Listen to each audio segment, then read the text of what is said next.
Welcome back, everybody. It's been a minute. Jared said that I was banned from the camera. I don't know why. I've been begging him, please let me record something. He's like, no recording for you. But we are back. And he challenged me yesterday. He goes, what are you thinking about? It got me thinking about correlation and causation. I think one's supposed to go before the other. Everyone's getting to that part of the year where we're discussing game of the year. I'm torn because as we talk about game of the year on one hand, you can't avoid hearing about 14 to 30,000 layoffs at Amazon and reorgs and restructures. And it's such a dichotomy of, am I excited because we had really great games this year, or am I completely shattered and depressed because every time we seem to have a good game come out, somebody announces a massive layoff. That got me down the causation and correlation thing. And I'd love to hear what you guys think about it. Let's see if we can make some progress by understanding where the benefits are. There's been some great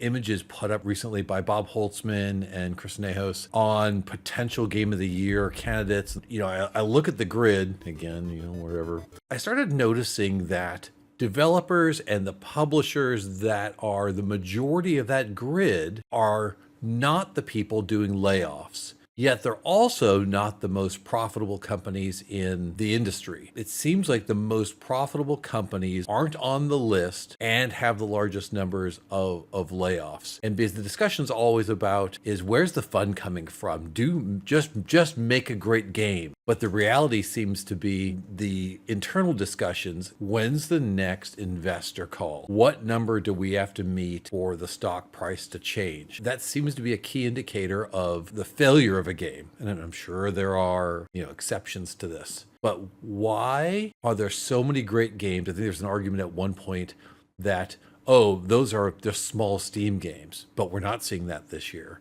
You are seeing Silksong and Expedition 33. Battlefield 6 is kind of the exception there in some ways, but feels like, and let me know if I'm wrong, that EA's comeback this year with Split Fiction and Battlefield 6 is kind of commensurate with hundreds of layoffs, but certainly not tens of thousands of layoffs. What about Doom the Dark Ages? Microsoft and Bethesda have definitely had their share of layoffs. When I was listening to the Game Discovery podcast the other day, the discussion was about there's 8 million people playing, but the deal they did, with their own company for a day one launch of Game Pass meant that they only got pennies on the dollar credit. So when you have 780,000 hard copies sold, but 7.2 million people playing on Game Pass, the developers getting hammered for a deal that they weren't responsible for, or are they responsible for it? When you've got a company, a holding company that owns you, is that your responsibility? Should they get laid off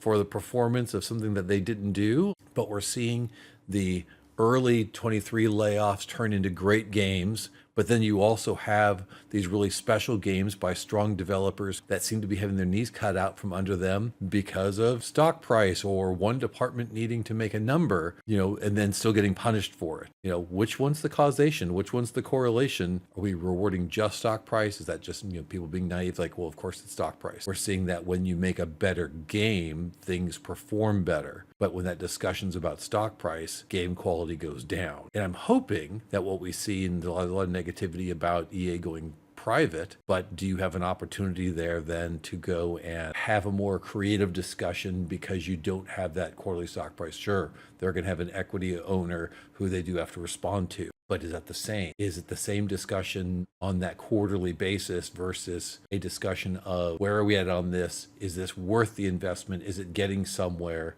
And in the long run, is it going to be the right game that comes out? And I think we see this, although a public company, Take-Two, you see it still in the way Rockstar operates. Certainly before Activision really took over Blizzard, you saw that in the way they developed games, taking the time and releasing them when they were truly ready.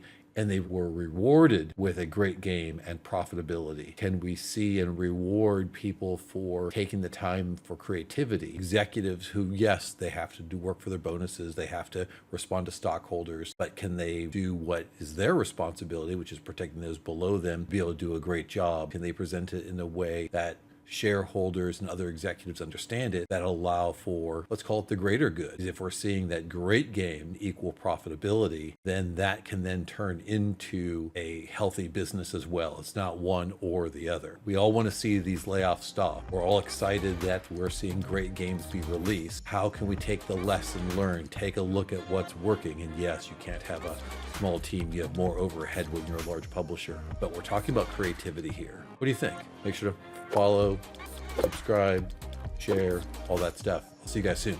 See ya.